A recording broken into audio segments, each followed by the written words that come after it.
voix discordantes. Le citoyen parlait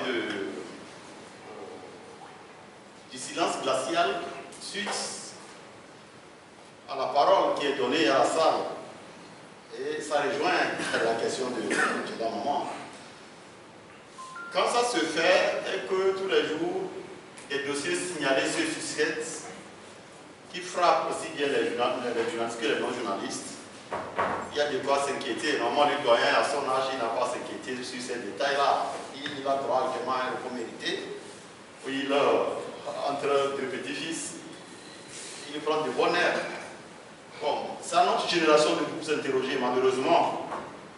Si on prend le cas précis des trois confrères, vous suivez mieux les réseaux sociaux, vous allez voir que des gens ont publié avant même que ces trois-là ne soient présentés devant le procureur et ensuite devant le juge d'instruction, comme quoi il a été décerné contre Ferdinand et Joël Edgar un mandat de dépôt et que le troisième, Isidore, a été libéré avant même qu'il quitte le Berry et la Berry pour aller devant les juges. Ça veut dire que quelque part, il y a des bras qui ont pris des décisions qui sont connues même de certains activistes avant même qu'on les décide, le juge le décide. C'est ça.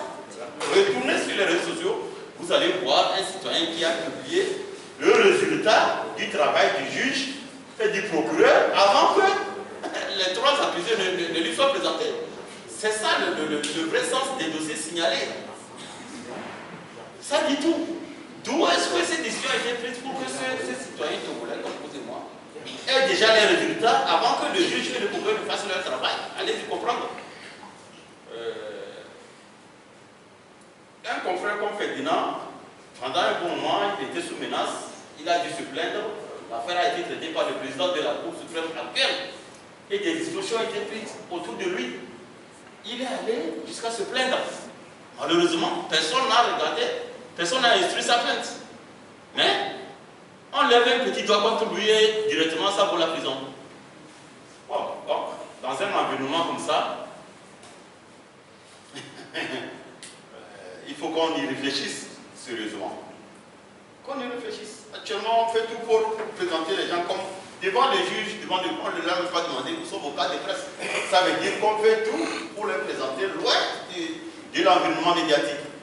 Comme s'ils n'auraient rien à voir avec les médias. Alors qu'ils sont connus comme étant des journalistes professionnels, ils vivent de ça. Ils sont des acteurs de la carte de presse. Bon, ça dit tout, je pense que le grand frère Claude peut avoir quelque chose à ajouter. Non, ce que j'ajouterais tout simplement,